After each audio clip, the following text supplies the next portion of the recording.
ખેડૂતો માટે સારા સમાચાર. અલ નીનો ન્યુટ્રલ રહેતા ચોમાસું સામાન્યથી વધુ રહેવાનું અનુમાન. વર્ષ 2025 માટે 105% વરસાદની સંભાવના. ભારતીય હવામાન વિભાગે વરસાદનું કર્યું પૂર્વાનુમાન.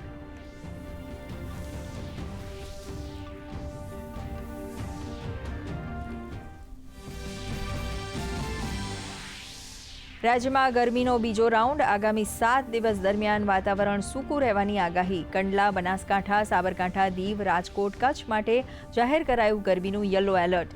તાપમાનનો પારો 2 થી 4 ડિગ્રી વધવાની સંભાવના.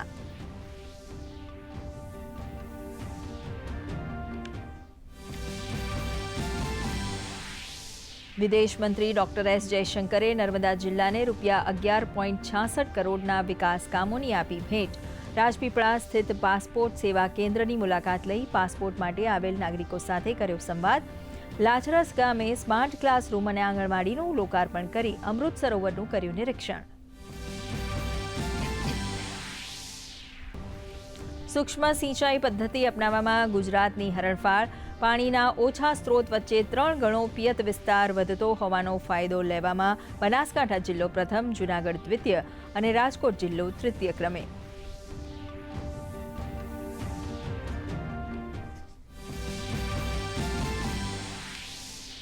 વક્ફ બિલના વિરોધમાં પશ્ચિમ બંગાળમાં હિંસા યથાવત. હિન્દુઓના પલાયન મુદ્દે મમતા સરકારે સાધ્યું મૌન. એસઆઈટી તપાસ માટે સુપ્રીમ કોર્ટમાં અરજી થઈ દાખલ. ભાજપે કહ્યું, તૃષ્ટિકરણ માટે રાજ્યને હિંસાની આગમાં ધકેલી રહી છે મુખ્યમંત્રી.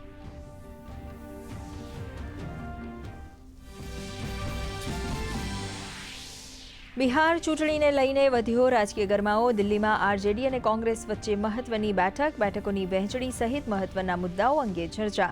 આગામી 17 એપ્રિલે પટનામાં ગઠબંધનના તમામ નેતાઓની યોજાશે બેઠક.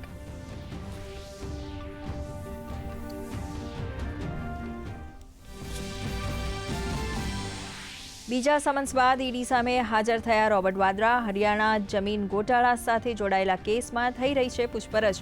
તો બીજી તરફ રાજસ્થાનમાં અશોક ગેહલોત સરકારના પૂર્વ મંત્રી પ્રતાપસિંહ ખાચરિયાવાસના જયપુરના નિવાસસ્થાને પણ ઈડીના દરોડા.